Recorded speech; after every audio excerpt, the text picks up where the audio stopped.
शहर में, नगर में, खेड़े में दो तरह के लोग रहते हैं। एक वो बटन दबाया और शंकर जी के मंदिर तक चले गया, मतलब एक बार कहा कि शिव मंदिर में लोटा भर के जल चढ़ाओ, मतलब बटन दबते से ही चला गया। एक बार कहा किसी ने,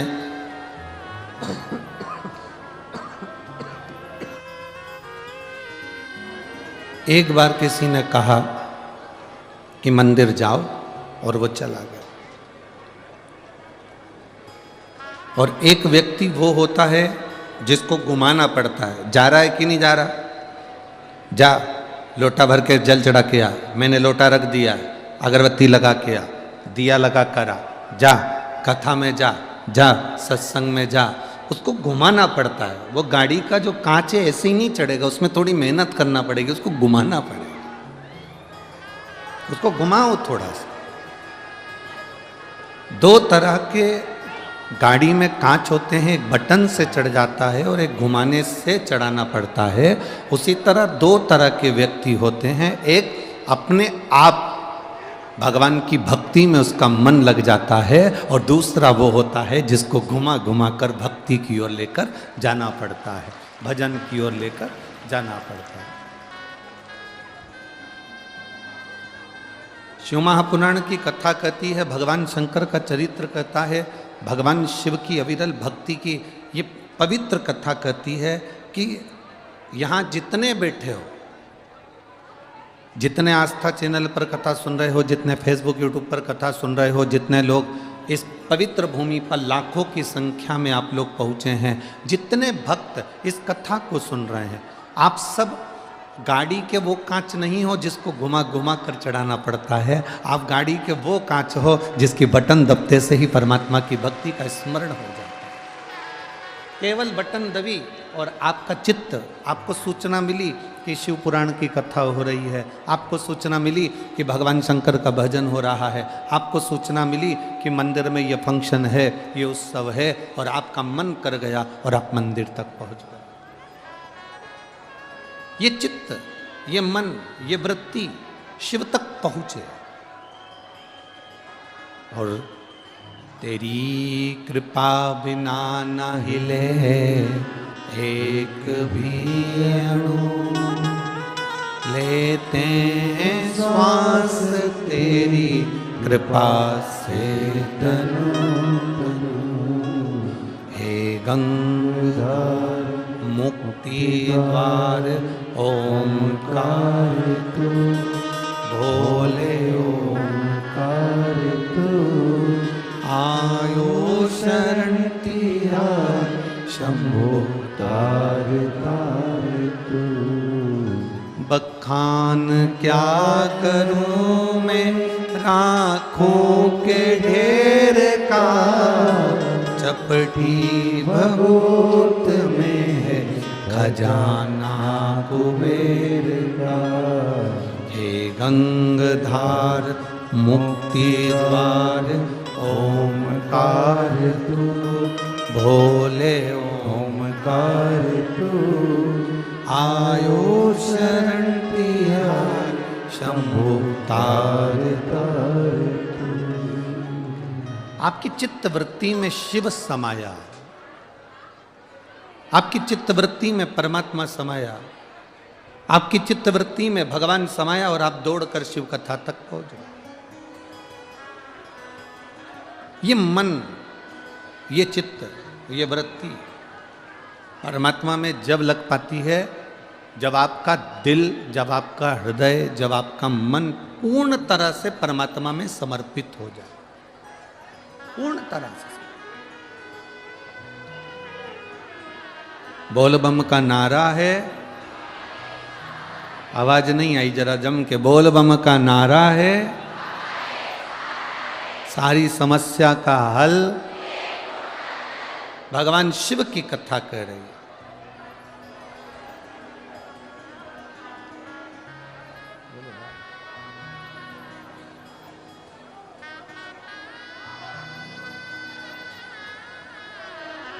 भगवान देवादिदेव महादेव का चरित्र कह रहा है, शिव महापुराण की कथा कह रही।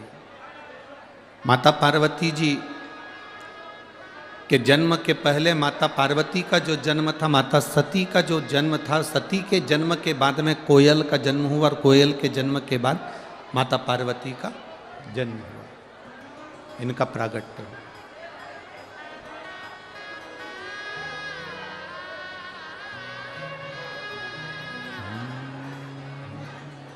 शंभो शरण पड़ी मांगो घड़ी रे दुख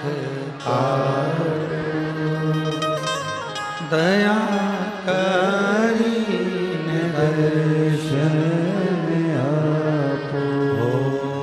शंभो शरण पड़ी मांगो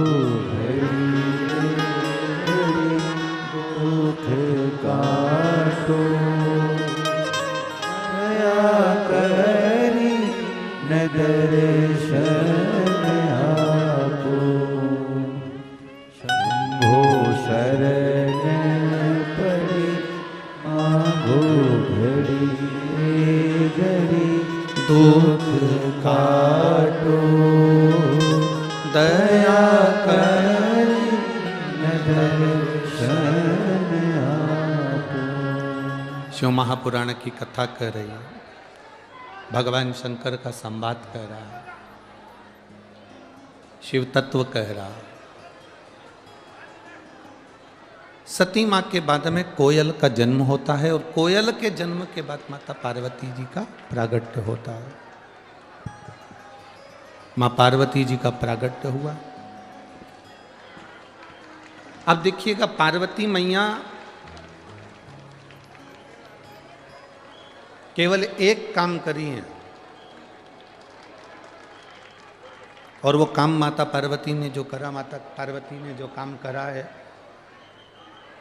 माँ पार्वती ने जो कार्य किया, संसार का मनुष्य यदि वो कार्य करता है तो शिव तत्व की प्राप्ति होती ही है। 3 दिन से हम लगातार वो बात आप लोगों को कहे और आज फिर वही बात आई है। शिव महापुराण में एक बड़ा सुंदर संवाद आया है।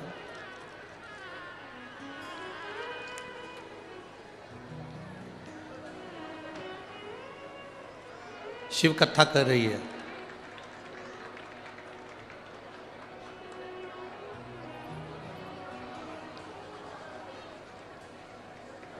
जो पार्वती जी ने किया,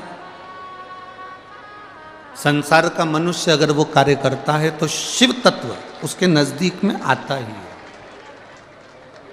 भगवान देवादिदेव महादेव की प्राप्ति उसके जीवन में होती ही है, जरूर होती है। भगवान शंकर की प्राप्ति का केंद्र बिंदु है पार्थिव शिवलिंग का निर्माण।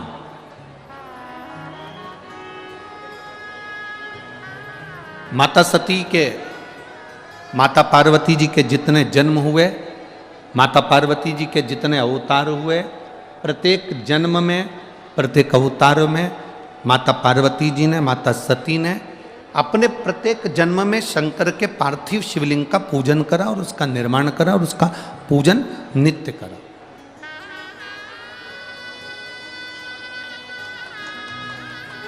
एक नियम आप भी बना लो, हमने पहले भी कथा में कहा कि अमरावती की अम्बेश्वर अंबा शिव महापुराण की कथा को जब सुनकर जाओ,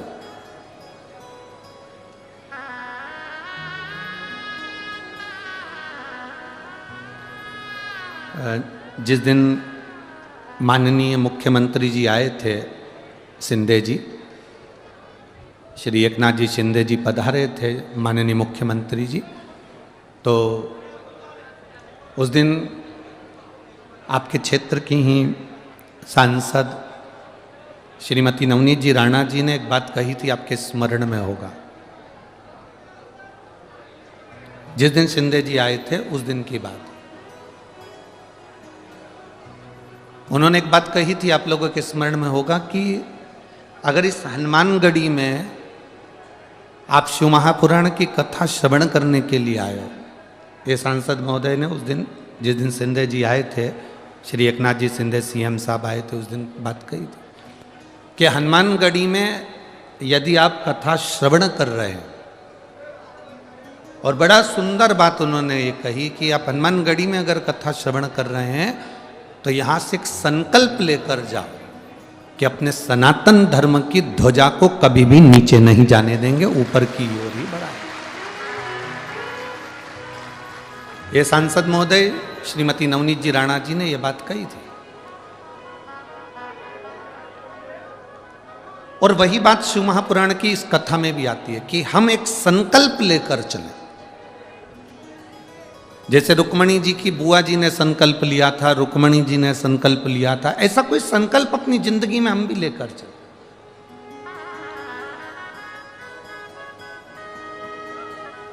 बचपन में बच्चे के पांव चंचल होते हैं, बोलो सही है कि गलत है?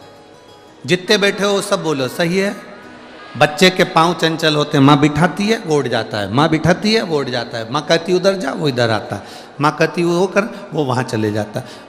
बचपन में बच्चे के पांव चंचल होते हैं, जवानी में व्यक्ति का रोम रोम चंचल होता है।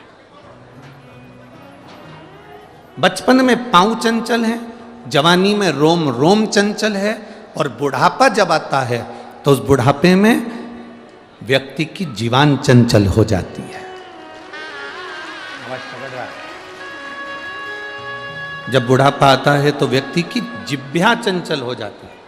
शिव महापुराण की कथा एक बड़ी सुंदर बात कहती है कि बचपन में पांव चंचल होंगे चल जाएगा, जवानी में रोम रोम चंचल होगा चल जाएगा, पर बुढ़ापे में जो जीवान चंचल हो जाती है, किसी को भी कुछ भी कह देना, अपशब्द बोल देना, ताने दे देना, बहू को कुछ कह दिया, सास को कुछ कह दिया, रिश्तों को कुछ कह दिया, नातों को कुछ कह दिया। बुढ़ापे में क्या तुम्हारे पास में हो कि तुम्हारे को तुम्हारे घर के बच्चे तुम्हें पूछेंगे? बुढ़ापे में वो कौन सी दौलत तुम्हारे पास में होना चाहिए कि तुम्हारी बहुएं तुम्हें पूछेंगी? बुढ़ापे में वो कौन सी दौलत तुम्हारे पास में होना चाहिए कि तुम्हारे रिश्तेदार भी तुमको सम्मान देंगे? बुढ़ापे में वो कौन सी दौलत तुम्हारे पास में होना चाहिए कि तुम्हारी समाज के लोग भी तुम्हारा सम्मान करेंगे?